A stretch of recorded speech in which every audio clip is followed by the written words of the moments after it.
Guys, welcome to episode 5 of Babble. You may notice that this is a slightly different setting because, we've shifted the setup to a different location, and I think this suits us really well. Yeah, personal favorite, Meg's house. Don't tell people that. Oh, it's probably obvious. Yeah, everybody knows this window. No one. Probably. Okay. Honesty is best because it eventually comes out anyway, right? And plus, I always take photos in front of this window. Okay, starting from the top. So today's topic ties in a little bit into my good things are always happening to me, Which is the people that I meet and the people that I build connections with that feel comfortable enough to share their input on a topic as special and personal as your relationship with food. And so I'm really grateful for that. Some of the people that have come along, or some of the people that I've met along the way and have formed connections with to be able to have meaningful conversations with. nice. What else? Yeah, that's my good things are happening. Nice. What about yours? Yesterday was my client Zali's birthday, and when I was thinking about her birthday and trying to decide what to get her, I felt so just like grateful for her being one of my clients in my life, because it made me reflect on all of my clients and how much they're all so like sweet and caring, and how much they trust me to, I guess, guide them through their fitness journey.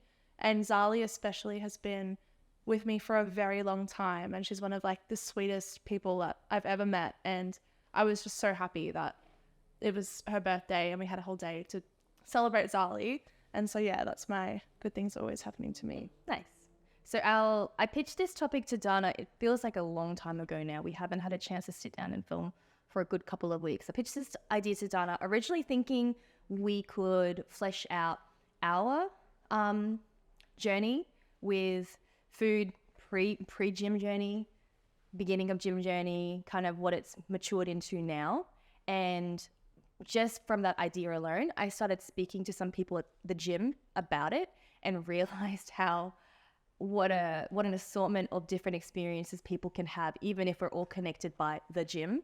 So then I thought maybe instead we could share some insight into a handful of people that we know, anonymous of course, and what their experience with food has been like since starting the gym, and what the gym has done to their relationship with food, positive, negative, neutral, whatever it may be. Yeah. I'm ready. She's ready. Let's get into it. Do you want to start? I'll start. So I'm just going to refer to my phone because I have a couple of people in mind. And the first person that actually was the one who kind of ignited this idea is a lifter. He's a power lifter, and he lives in another state, and we connected online and spoke about it. I thought we were keeping this anonymous. Is that not anonymous? Could be just about. It's anonymous enough. It could be Jerry. It could be my sweet Jerry. And so his first introduction to lifting was powerlifting, not just general gym weights bodybuilding. And if you know anything about powerlifting, if you're interested in competing, most of the time you might find yourself identifying with a weight class, because there are competitive weight classes. There's no stock standard. It kind of depends on the federation that you compete in. But if this is your first-hand experience with lifting, and you get told from the get-go that, you know, if this is your weight class, this is your weight class, I suppose for some people it could maybe enforce an idea that leaving that weight class could be bad. Yeah, I get you. I relate to that a little bit. I used to be in the under 60 kilo weight class, and now I compete in under 67.5. And if I'm honest, I probably could afford to go into the next weight class. I think I hover around like 70 kilos, 69 kilos now. But there's a little part of me that thinks I'd rather diet a bit and want to cut down to 67. And I'm by no means a competitive powerlifter. There's no need for me to diet into a weight class. What's the need there? There's something deep down there that I'm kind of like tethered to that obviously makes me feel resistant to being in another weight class. And I would get it if I like had a chance to break a record or something, but Oh, but also, like, if you were to go up a weight class, you would have to put on, like, you want to be the top of your weight class, ideally, so you can kind of have as much muscle and strength as possible. That would mean you being an extra, like, 7.5 kilos. I tend to disagree because again, I'm not in the weight class to win. Like, True. does that make sense? Yeah. If I was like, oh yeah, I can break like the 75 kilo bench press record, for sure, I'd want more size on me so I can push more. But that's just not the case for me personally. And then so this individual, I guess they were just sharing how it took a good couple of years for them to fully embrace going into a surplus and then exploring going into the next weight class. And it sounds tough and isolating, I think, especially for perhaps a male. Definitely. I feel like I would struggle so much doing that myself. I actually recently had a call with a bobsledding coach. I don't know if I told you about this. I think you may have. I was considering taking a little break from powerlifting next year, and the general gist of our call was that if I were to start training for that sport, I am far too light to be competitive or anything like that. And I would have to, like, he said most of the people are around 80 kilos and obviously way taller than me, but that would mean putting on over 10 kilos. And it actually turned me off the sport. And now obviously I'm considering continuing the same powerlifting. Oh, I didn't know this actually. Yeah. Like, I thought about it for a long time, but I don't think I could handle putting on that much weight. Even if it was all muscle, I just know that it obviously is such a hard thing to do, especially for me personally. So I can totally relate to this person who struggles with going up a weight class or being in a surplus for so long, because I guess you look at yourself every day, and if you don't feel comfortable in your skin for whatever mental reason, it can definitely be quite daunting and almost like demotivating as well, because you're like, I'm training so hard, I'm eating so hard, but I hate the way I look. Not that there's anything inherently wrong with gaining weight or being in a bigger weight class, but I totally understand why they're feeling this way. And it's so interesting from a male perspective, because from a female perspective, that's kind of like the standard. Like, everybody in a general sense is always trying to lose weight or be smaller, but it's so interesting for a guy to have that perspective. Especially, I guess, the weight class perspective. I think there's a pressure for Australian men. Let's just keep it to Australia, I guess, because I'm not too sure about other demographics per se. But I think a lot of Australian men feel pressure to have muscle mass in general or feel muscular, as opposed to wanting to be lean and smaller. I think we live in a bubble. Like, I think our perspective is so warped, because when I think about people like my brother who couldn't imagine anything worse than putting on muscle mass. I only say that because I read a study saying that that's actually what kind of body image affliction men experience at the moment. Yeah. Muscular over being smaller. Yeah, there would be a lot of pressure. Did this person say specifically how much weight they had put on, or? I want to say 20 kilos. Yeah. Holy moly. I need to fact check it, but from memory, that's what they said. That would be rough. Like, what's the equivalent for a woman? Like, obviously, it's Well, percentage-wise, it would be different, but yeah. But also the better. Like, I think they're really happy that they did it. Oh, so he is actually 20 kilos heavier. I believe so. Oh, really? Yeah. It's the person I'm thinking of. Yeah. Oh. He doesn't look like he's... Okay. He looks great. So I wanted to say something. It'll come back to me in a second.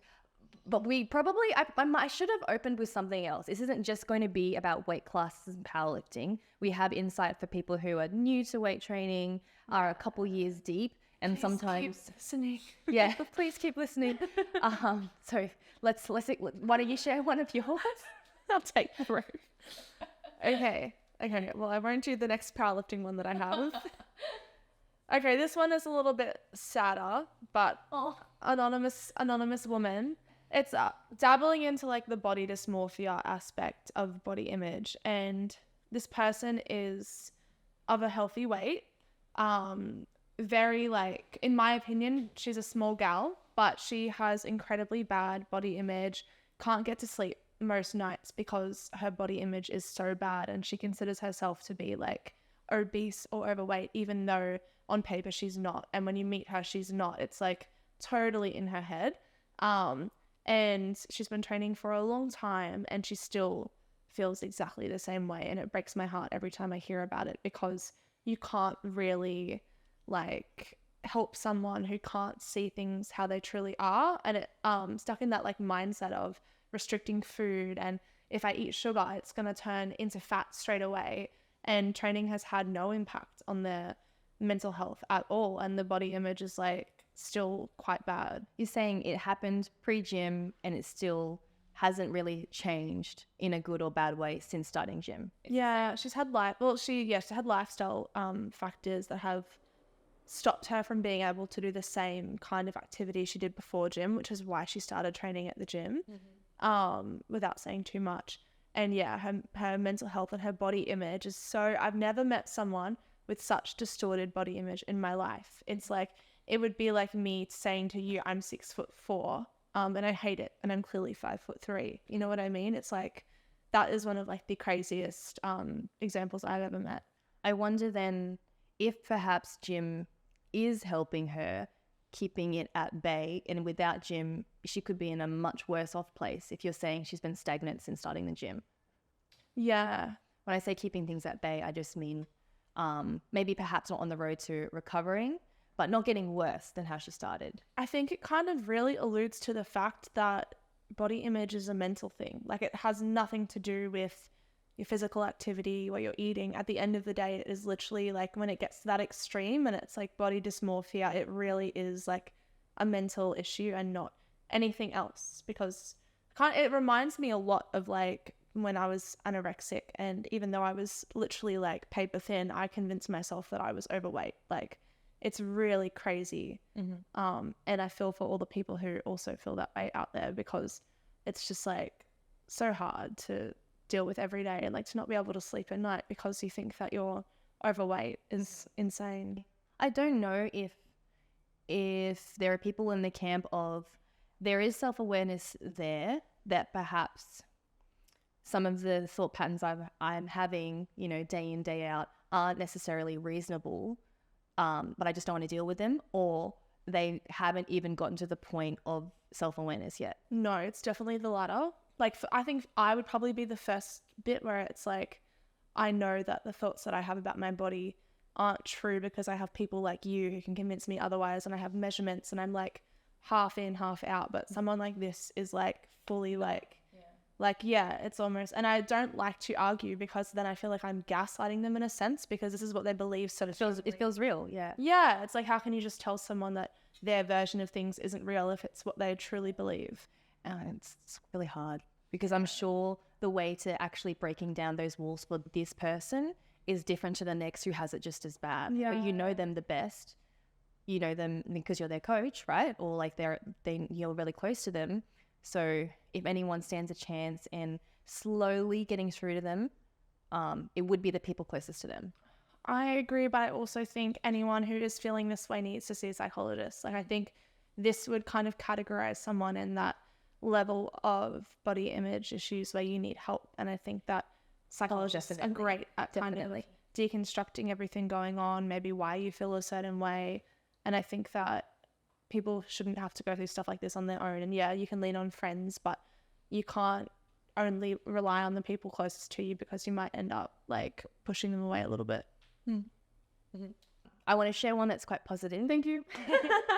This will be short and snappy because it's just like very uplifting. So a previous client of mine, I actually reached out to her because I always remember finding her approach to food really refreshing, and asked her what kind of impact tracking calories had on her when she started training with me. She had her eyes set on putting on a lot of muscle, and it had been a couple of years since I trained or worked with her. So I revisited and I was like, so how do you find your relationship with food now and your body image? And just all of the stuff about body image, she kind of just like pushed to the side. She didn't even address that. She was just like, I am just here to perform better and do better. And since starting tracking my calories and protein and carbohydrates and fats, it's helped me like kind of keep in check. And I'm so much better off for it rather than not, because that's when I start to undereat, notice a dip in my performance at the gym. Is this me? No. You're still, what? I said previous client. This sounds like me. But not concerned at all about physique, I guess, beyond like wanting to feel healthy and be healthy. And it just feels like she's a unicorn. Because I always say to my clients when we're having like an intimate conversation about body image that yes, it feels like the root of the problem is weight gain or not being the weight or look that you want. But if you were on like an isolated farm with just like your nearest and dearest and no one saw what you'd look like, your body image wouldn't be as important to you. And she kind of like carries herself that way, even though she lives like in a very highly populated, densely populated area. And I just think she's like a unicorn. Like it's really, really inspiring. I've definitely heard people like that before. Yeah. I really like that. I think tracking can be such a great thing for some people. Obviously, for some people, it is the opposite. But like, yeah, I can agree. Like it helps you like be aware of how much protein, carb, fat you're eating. Make sure you're eating enough. It can be an awesome tool and not necessarily something that is just demonized. Okay, I'm going to take us through the next one. Are you feeling positive or a bit... Hit me with Henny. Okay, I'm going to read this because it's a doozy. Oh, okay. She basically was explaining that she's a client of mine, and she was explaining that she had very horrible and chaotic thoughts that entailed a lot of self-hatred pre-working with me, and that pre-gym, and that she knew that sometimes, actually she had previous coaches that weren't the bee's knees, but I'm not going to say anything more. And that obviously there are hard days, and like even when you are like working towards being healthier and having better body image, there are still days that kind of suck. But she was saying on a whole, like the progress she's made and the way that she feels mentally is like nothing like she's ever felt before, and that she finally looked in the mirror and like felt happy and could see that the gym was like helping her gain muscle and feel capable and confident in her body, and that her relationship with food had improved so much. That's a good one. Yeah, I really like that because I think like the gym is super empowering for a lot of people, and it gets lost in Instagram and the whole weight loss and quick fix like challenges and stuff. But I think that at the crux of it, it is really helping people like just do something for themselves and look and feel that way that they want to feel. Yeah. Any input? I'm just like trying to wonder if I know this person. Okay, so next one I'm going to talk about is my partner Thomas. He has given me permission to share a little bit of his story, but I can't speak for him. So I'm going to share my insight from like a, would you say third party perspective? Or second party really, like T-dog. This guy knows everything there is to know about nutrition. So you'd think someone with the information probably perhaps might have like, you know, their best foot forward in managing body image. Until you meet Thomas. No, I'm kidding. Well, like until you meet someone who perhaps could be an expert in the field and realize, oh, they have their own struggles too. Actually, before you go on, it's really interesting, but a lot of people who study nutrition and those kinds of things have come from a really horrible place and do have really bad outlooks on nutrition. I mean, I don't want to like generalize, but then it makes you think of people who help people for a living. They probably didn't have much love growing up. Oh my God, what a generalization. I'm saying like sometimes I hear stories like that. Yeah. And I'm like, that makes a lot of sense. Of course you'd want to help people. So so expert in his field. And I asked him to describe like what his relationship with body image is like, or how's your relationship with food going? And he must have said something to the effect of terrible. And I can summarize it for you. He said, up until I was the age of 28, Thomas is 35 now, I ate with a teaspoon because then it would help him limit like portion control. I used to do that too. He would chew 20 times before swallowing, and he can't remember exactly when he stopped like this kind of calorie control. But to this day, this kind of stuff affects him. And so again, I can't speak for him, but when I think about that and knowing how much I do know about him, it can be so sad to see a person who has like self-awareness almost to the nth degree, like definitely aware that some of the thought patterns he has now could be things he could work on, but can't necessarily help himself the way he helps other people, because he shows a lot of compassion to his nutrition clients or people around him. I know he definitely helps us. And if we ever said like, I can't eat that, he'd be like, why the hell not? Like, eat whatever the hell you want, you know? It makes me so sad, but it is so true. But I feel like that's like not this particular example, but most people can help other people but can't help themselves. Like, it's Yeah. not uncommon for... It's not uncommon. No. That is... Yeah, that does... I mean, I already knew that, but I didn't know he had the eating disorder behaviors.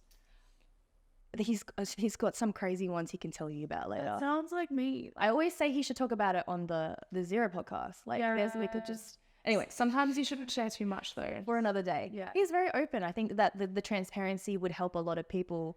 I know, but you don't want to give people ideas either. What are you talking about? Oh, I get you. Okay. Someone's like 22. Teaspoon. Please do not do that. Yeah. Please do not do that. Yeah. I mean, I think about young me, and like, if I heard someone saying that, Yeah. instead of thinking, oh, they're amazing, they've recovered, I would have been like, okay, this is what I learned about most of those things, especially the chewing thing and the teaspoon thing, by seeing other people talk about how they used to do it. And because I was in that disordered mindset, I was like, oh, I'm going to do that too. Like, I don't want to recover. I want to like be skinny.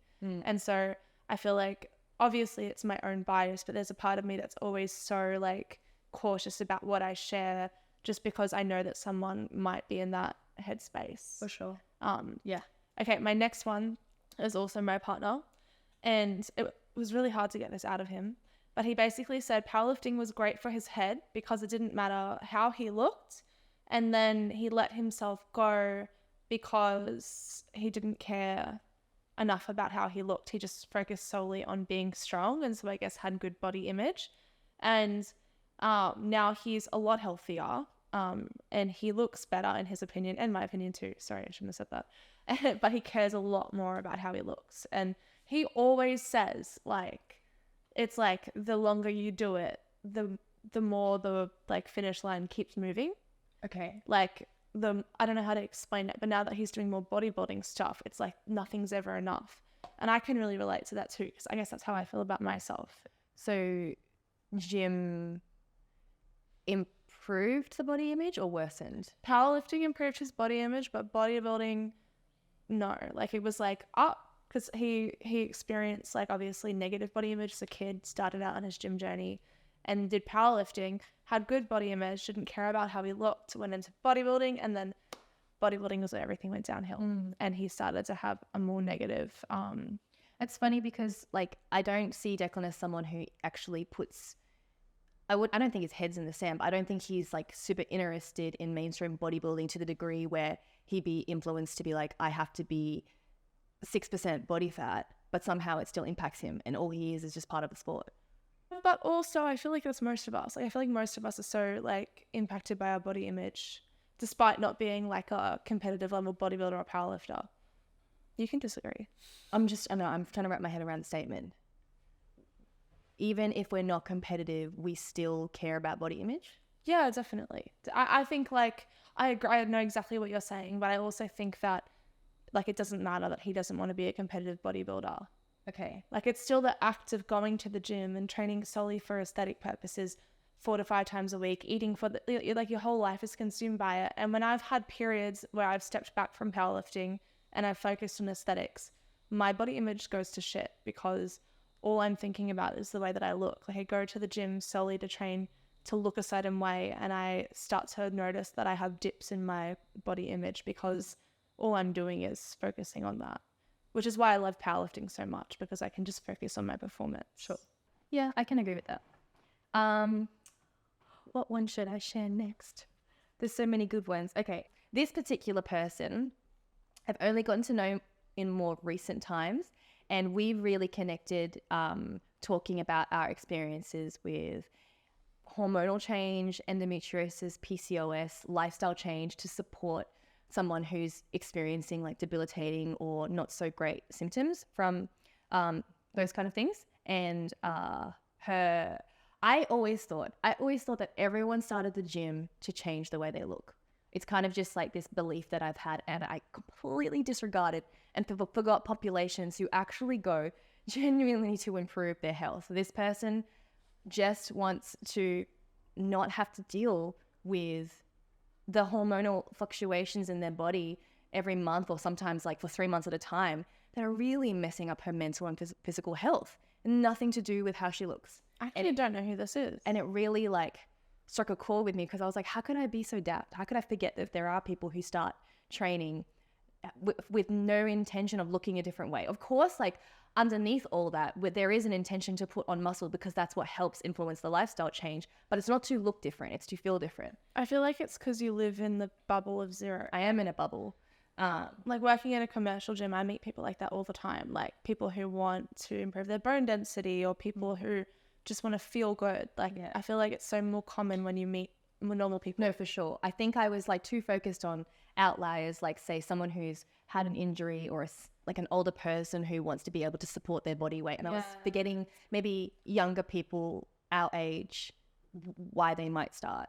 Because I was just like, yeah, of course they just want to look jacked. Like that's why we all start. That's what I've always thought. I've even said it in podcasts before. We all start for that reason. And then, and then I was like, oh, no. One of my favorite kind of clients to train is the really old people who want to learn how to lift weights. No, but I'm talking like in their 70s, like, hopefully no one's offended by that. So much fun. Where did my notes go? They disappeared. Oh, dear me. Oh, they're back. That was all I had, so you're up. Oh, okay. I'll just share one more then we can wrap it up. Oh my gosh, let me see. And then I can do that or that. Oh, definitely this one. Okay. This is actually another male, and I just offhandedly asked him in the gym recently because I also know that his start to training was more powerlifting focused, and so probably not done too many fat loss phases in their lifetime. And I was just curious. I was like, so since starting off this first diet of yours, have you noticed a change in your body image? And then he said, not necessarily, but it is funny that since starting tracking calories, now if I go out to eat and I maybe can't track accurately because it's a meal out, I feel a bit funny about it. But before this, like I never would have given it a second thought. I feel like that's so common. I hear that all the time. I don't know if anyone has experienced otherwise, if they've been tracking for a long time and maybe seen some kind of result and associated the result with like the extreme rigidity and the consistency. So they think one meal out will just undo all that, which I can certainly appreciate why someone would think that, but you have to prove to yourself that is not the case. That is so, I actually remember feeling like that and I don't anymore. Like I spoke to one of your clients about this in Sydney, Melbourne, one of the two.